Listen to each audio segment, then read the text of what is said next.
Hi, my name is Carrie Mitchell, and I'm English faculty for the Larimer campus, and I'm also the English online lead. Um, Kathy asked me to take some time to speak with you all about my experience working with developmental writers. And so I thought I would just start by telling you a little bit about the courses I teach.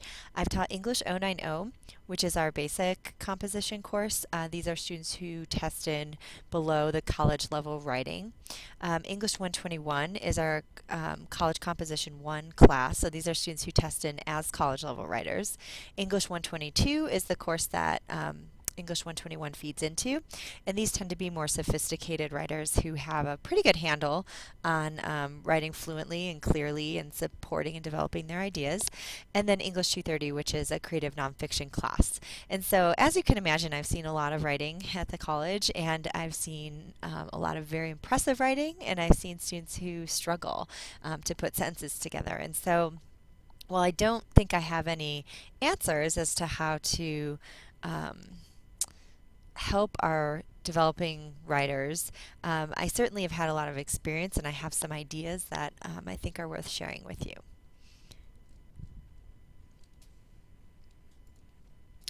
So I thought I would start by talking about some common misperceptions about developmental or developing writers.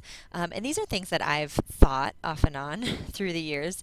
These are just things that I think a lot of those of us who see student writing think at times, and we sort of struggle with what are the right answers to these ideas. And so the first one is this idea that developing writers are less thoughtful or intelligent than skillful writers. And I think it makes sense that we would jump to this assumption or conclusion because quite often when students struggle to put their ideas on the page, we as readers struggle to understand what those ideas are. We have trouble following the student's logic or the student's evolution of thought because of mangled sentences or poor writing or, something like a misused word can throw us off track and we have trouble focusing for the rest of the paragraph. And so that doesn't necessarily mean that the student doesn't have some great ideas happening. It's just that their execution of those ideas on the page is so problematic that we as readers don't always see those ideas swirling beneath the surface. But I can say, having worked with a lot of developing writers, that developing writers are often incredibly thoughtful students. They have great ideas, and they may not say them or write them as eloquently as skillful writers do, but it doesn't mean that their thinking is any less sophisticated. And so I think it's important that we remember that. We're not working with students who are poor thinkers. They're students who struggle with how to put those thoughts into writing. The second misconception that I think we often encounter is this belief that, boy, if we could just send these students to some magic place like the Writing Center, they can get all of these things fixed up and then they could give me a paper that is worth my time. And boy, I'll say I'm guilty of that. I've often thought, wouldn't it be great if I didn't have to be the one who dealt with these problematic sentences and this poor writing, if there was just some place where students could go. And we do have writing centers on each of our campuses, and we do have a wonderful online writing center where students can go to get help. But as I alluded to before, these are not, magical places where with the wave of a wand we can turn students into strong writers or that we can fix all of their errors for them. It's a very slow, difficult process to eliminate errors from student writing. And so a single trip to the Writing Center, while certainly effective and it can move the student's paper slightly in the direction of improvement, it really takes commitment from the student and a lot of visits to the Writing Center and a motivation on behalf of the student to improve and actually get some of these errors under control. Just wanted to read from a little bit from Peter Elbow's book, Writing with Power. And Peter Elbow is a very well-renowned rhetorician in our field. And he says in his chapter that deals with getting rid of mistakes in grammar. He says, you can learn lots of grammar in 6 months, but it would take 2 or 3 times that long to learn everything you need. Let me read that again. You can learn lots of grammar in 6 months, but it would take 2 or 3 times that long to learn everything you need. Wow. So 6 months, boy, that's more than a semester. And so he says it needs, you need 2 to 3 times that much time to get what you need. That's almost a student's entire stay, if they're doing a 2 year, um, if they're here for 2 years at Front Range, it would take them almost the entire 2 years to get up to speed with, correcting their grammar or their sentence mechanics. And so I think we have to be realistic in our expectations. These students, we're not going to fix them overnight. It takes a long, long time. But I think our role is to start helping students gain awareness of what some of their main struggles are with writing so that they can follow up on those things and improve those things if they choose to. And then finally, and this sort of goes along with number 2, students need to find someone to edit their papers before they turn them in. And this is a similar concern. The Writing Center does not edit student papers. We are concerned in there more with the process of helping students learn to fix their own mistakes because we're not always going to be a resource for them. So, we support them in their own learning. We don't actually go in as editors and fix their papers for them because if we did, students would have learned nothing from that. So this is the same conundrum we face with number 3. As teachers, we often see these papers as products and we want them to look really good. And there are times when I think it's appropriate for students to find an editor. If a student is writing an application for a scholarship, or if they're writing an application to get into a college, a 4-year school, their writing has to be correct and flawless on the page. And that's when they really do need to have someone sit down with them and go through and catch the mistakes and help them fix those things or fix them for the student. But just keep in mind that every time a student has someone, whether it's a parent or a friend or someone they pay, edit their work, there's very little learning going on. That process of editing the paper does nothing for the student in terms of learning how to get a handle on those errors. And so I like to think of college and the classroom, this is their practice arena. When they go out into the world, we don't want them to be as struggling with writing as they are now. And so we have to expect them to make those mistakes here in the practice arena. We have to be ready to see some really bad writing and to nudge them in the right direction so that they can learn and improve.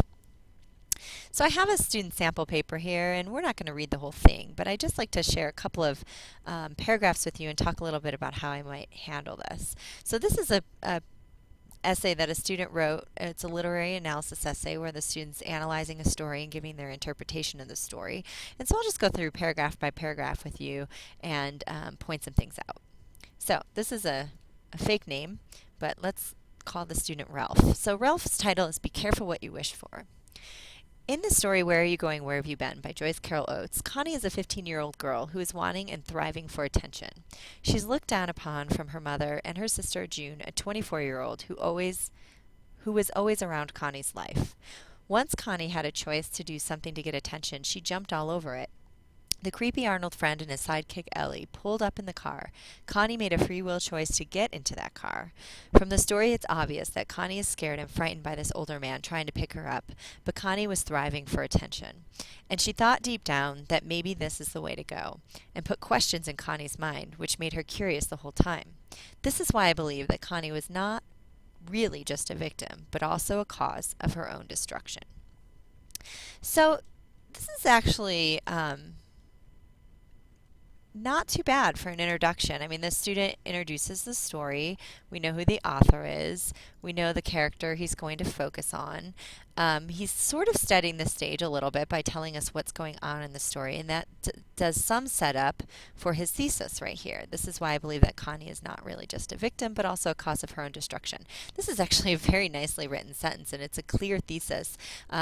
Because I'm familiar with this story, I know that there's people who would read that sentence and disagree with it. So it makes for an interesting, debatable thesis that the student could write about.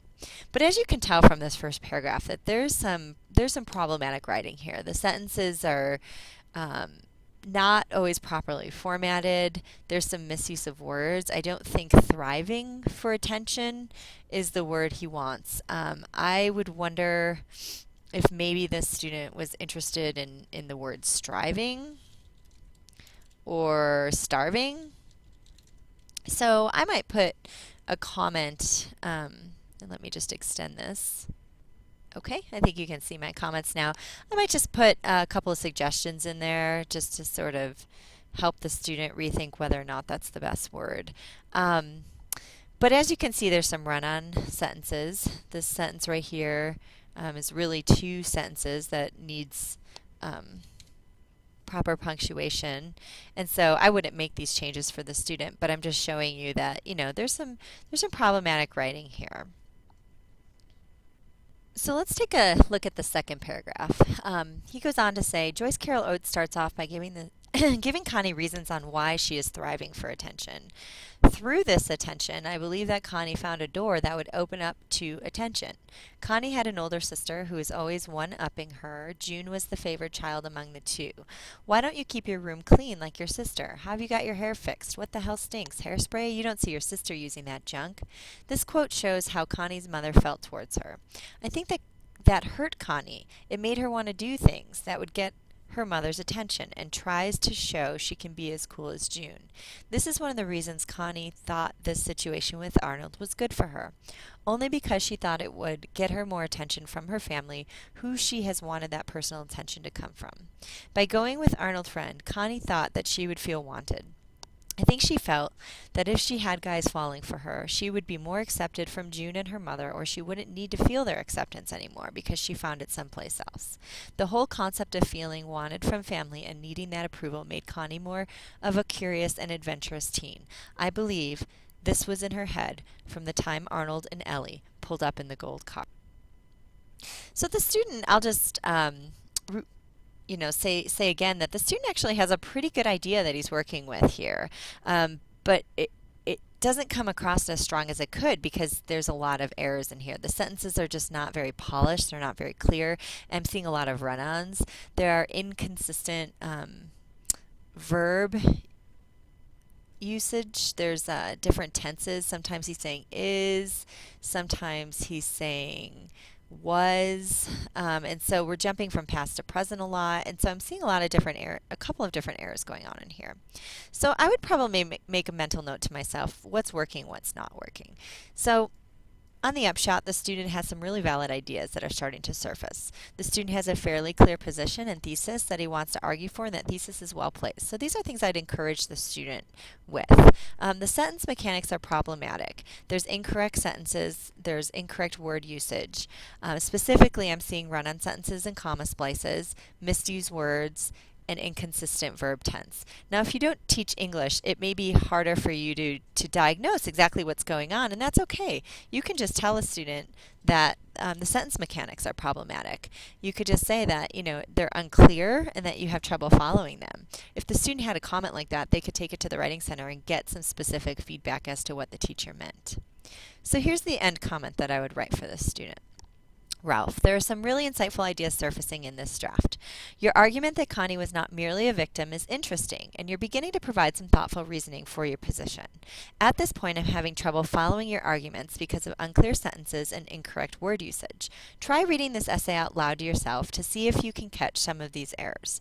Also, you might visit the Writing Center and ask a consultant to help you correct run-on sentences. I can help with these things as well. Once polished, your reader will follow your points more clearly and find your arguments more persuasive.